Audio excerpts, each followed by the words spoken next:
Assalamualaikum warahmatullahi wabarakatuh. Nama saya Dia Denia, saya dari Prodi TLM.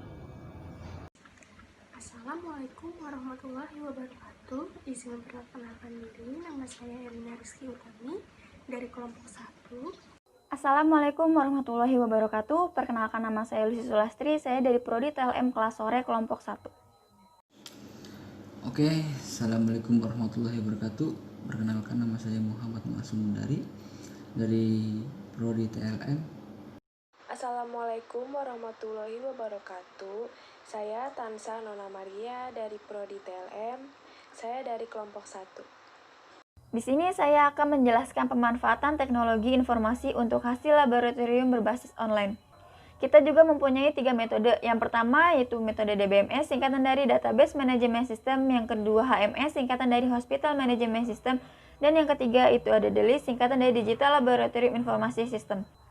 Saya juga akan menjelaskan ketiga metode tersebut. Yang pertama itu DBMS, suatu sistem atau software yang dirancang khusus untuk mengelola suatu database dan menjalankan operasi terhadap data yang diminta oleh banyak pengguna.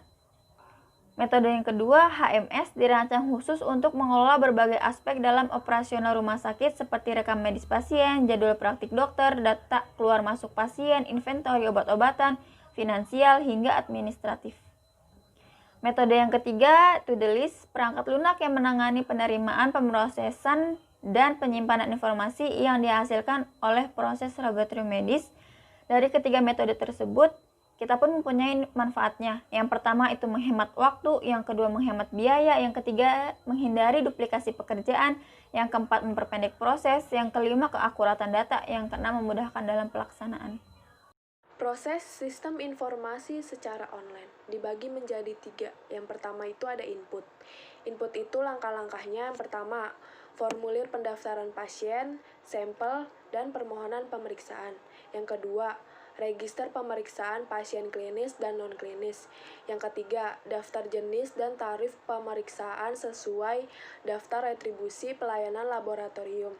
Yang keempat, register hasil pemeriksaan klinis dan non-klinis. Yang kelima, buku pencatatan pemakaian reagen. Yang keenam, formulir laporan hasil pemeriksaan klinis dan non-klinis. Bagian yang kedua, proses. Proses itu yang pertama, pencatatan data pasien, data sampel, data instansi, data jenis, dan tarif pemeriksaan, hasil pemeriksaan, data reagen, pemakaian reagen, dan data pemeriksa. Yang kedua, perhitungan biaya pemeriksa. Yang ketiga, perhitungan statistik laboratorium meliputi cakupan pemeriksaan laboratorium, rata jumlah pemeriksaan per hari. 4. Perhitungan jumlah pemakaian reagen pemeriksaan. Yang kelima, perhitungan jumlah pendapatan laboratorium per periode waktu serta perhitungan angka. Yang ketiga ada output. Yang pertama, informasi mengenai biaya pemeriksaan.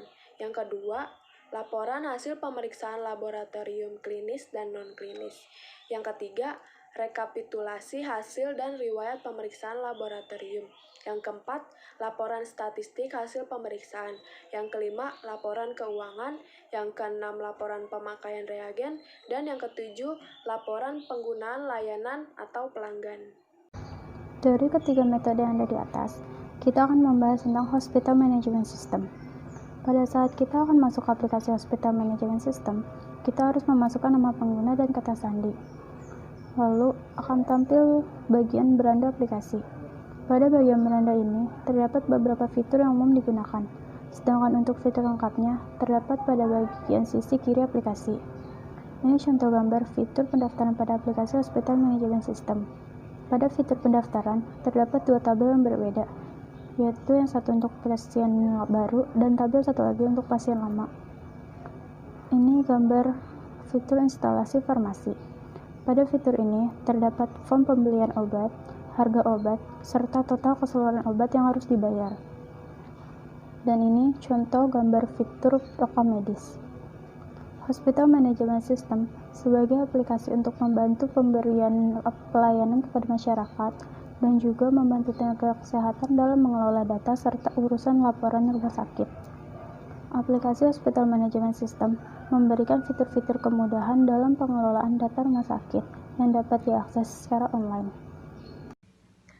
Pada aplikasi HMS, terdapat beberapa fitur aplikasi HMS. Yang pertama, data umum, yang berisi informasi mengenai data-data umum rumah sakit seperti nama pasien, alamat, nomor telepon, tanggal lahir, dan lain sebagainya. Lalu yang kedua, layanan rekam medis yang berisi riwayat rekam medis pasien seperti riwayat penyakit pasien, pemeriksaan laboratorium sebelumnya, dan lain sebagainya. Lalu ada keuangan dan akuntansi yang berisi proses keuangan, akuntansi, dan voucher rumah sakit yang dikelola dengan efektif. Selanjutnya, pendaftaran dan pelayanan yang berisi proses registrasi, reservasi, dan data-data pasien yang dilakukan secara online. Kemudian, asuransi yang berisi informasi rujukan BPJS dan pengiriman asuransi pada pasien.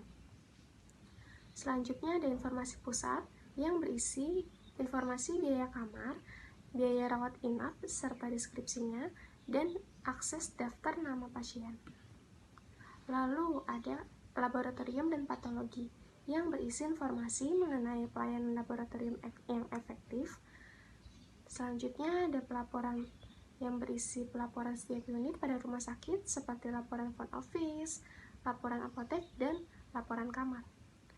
Dan yang terakhir, konfigurasi yang berisi pengaturan jadwal, penyesuaian akun, pemberian hak akses, dan pengaturan informasi. Oke, saya Muhammad Sumudari ingin menjelaskan tentang